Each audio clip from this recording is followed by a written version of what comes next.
Hello my little storm clouds, and welcome back to my channel, or welcome to my channel if you are new here. Today I'm going to show you how I created this medieval style wagon, and you can do this base game. I'm using a couple of packs for some things, but you will need a couple of cheats on for this. We need bb.moveObjects on, we also need testing cheats true, and bb.showHiddenObjects and bb.showLiveEditObjects. I'll put them all up on the screen so you can put them in. And please don't forget, you can use my creator code STORM at checkout if you're purchasing any of the packs that I mentioned or any other packs that you want. There is a sale on at the moment. It's not a discount code, but it helps me out massively because I get a small commission every time you use my code, so it helps us creators out in a big way. It can be used on the EA app or on the Sims website, and it works on all packs and bundles excluding the build your own bundle. Thank you so much if you decide to use my code. So the first thing I'm going to do is draw a 2x6 room, and you can do it a different size if you want. This is just the size that I want. Then on top, I'm just drawing the same thing. Technically, the bottom room doesn't have to be 2x6. It can be anything as long as you're doing the size you want on this second floor. And then we're removing the bottom floor by clicking on it and deleting it. And it should just leave you with a floating room. So this is technically on the second level. I know that's annoying to some people, especially if you have another build on the lot that starts on the first level. What you're going to see when you come in would be this. So do bear that in mind. And I'm just going to pull this down. You don't want to go too far down if you're using ladders, because ladders can only be a certain height. So you can see here, if I go down, so this is the lowest you can go without touching the floor. And it's 3 up from that. So that is the height I've done it, and I think it's a perfect height. And it lets you use the ladders. So next up is actually making the room portion. So I'm just going to go in here, and I want a little bit at the back like this. So I'm cutting off this back end and I'm cutting off the front end, but this one is 2 squares wide. This is 1 square wide. So we have something like this. And then what I'm going to do is remove the walls on the front end and the back end. Now we're left with something like this. I don't want the roof on this portion, so I'm actually going to click on the roof and then click remove ceiling. So now this bit doesn't stick out. With this one, it sticks out too far. I only want it coming out once. So what I'm going to do is go to the half walls, use the barely there half walls, and draw over this area, leaving this square out. Now when you click on this, it will highlight this full section, but if you click here and remove ceiling, it should only remove the bit that's not within this room. So now we have the shape that we want. Before I move on with anything else, I'm just going to go in with paint and everything. So I'm using this wood paint from the For Rent pack, I think it is.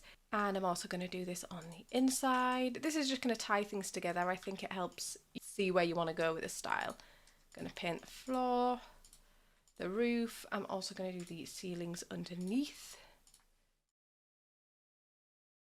I want to add a trim to this. Because it's a half wall, we can actually put a trim under here. So I'm just going to go in with this wood coloured one. This is a base game one. It's the stepped exterior trim. This is a little bit too chunky on the bottom for my liking. So I'm going to go in with the high tide exterior trim, again in that wooden colour. And it just makes things look a little bit tidier. And again, this pale colour here is not for me. So I'm going to go to the half wall trims. I'm using the basic wood wall trim, and I'm just painting that wooden. So now it all blends together. And then I'm going to go in and add my pillars on the corners. If you're having trouble placing the pillars where you want them like this, a little tip is make sure your grid is turned on. Go to the floor where you're placing them at the base, and it will always let you place them. And you can also hold shift if you want to carry on placing pillars like this. Oops, I placed that one on the inside by accident. And this is just where I'm placing my pillars. I'm literally placing it between each window that's going to be in here. Now I'm going to add my ladders. Like I said, ladders will work on this. You will notice it will always snap to the roof above if there is a roof above. If you're having this problem, press Ctrl and hover over the top of the room like this, and it will place it on the room you're hovering on as long as you're holding Ctrl. And we need an entrance into the actual carriage portion, so I'm going to press Ctrl and place it here. Your Sims obviously can't get in here because there's not a door, and if you just placed a door here like this, your Sims also would not be able to access this. You know what I'm going to do to make this easier to see is place it on this side for you guys. So yeah, your Sims would not be able to use this. So a little trick is to actually do a diagonal wall coming out of here. Place this door on the diagonal, and I'm going to line it up to that pillar by holding Alt, which gives you free placement. Removing that wall, so now we've got an open door. And you can just remove this so it looks like this, but now technically you have an open room. So if you don't want an open room, what you can do is go in with a spandrel on this. So it will try go fully across the top. You can't see it because it is hidden. So if you hold Alt, it'll only do the tile while you're hovering over. So now this is still a closed in room. I'm also just gonna use half walls here for the little area where the guy drives. I'm also gonna do a half wall across the front.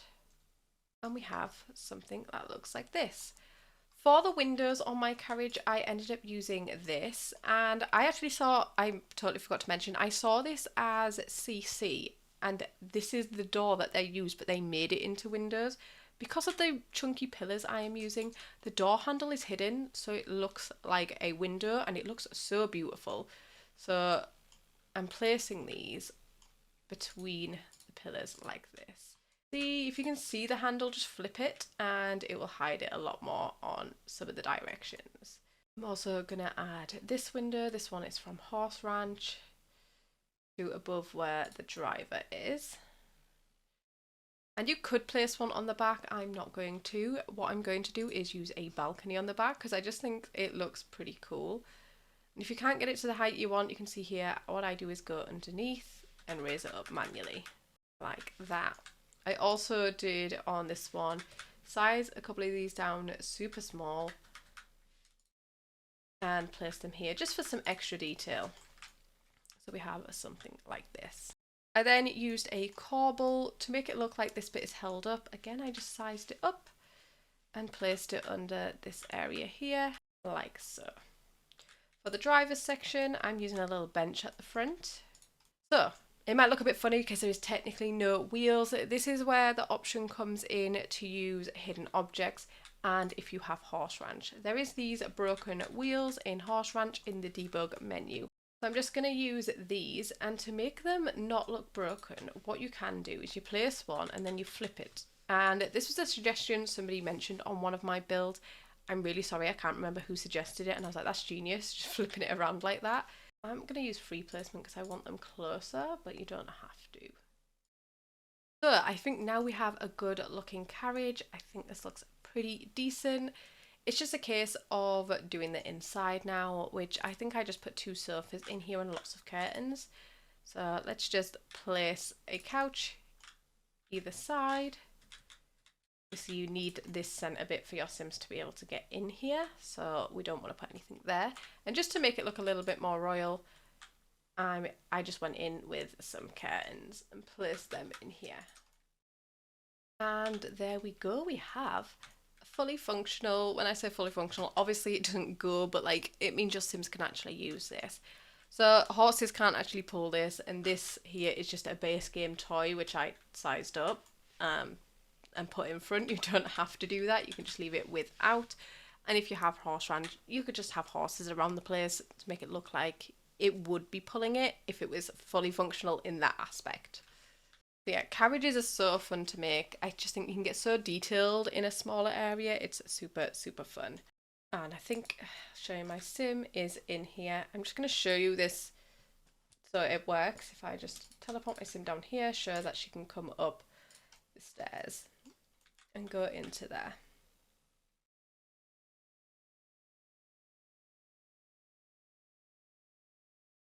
There we go, she's in there.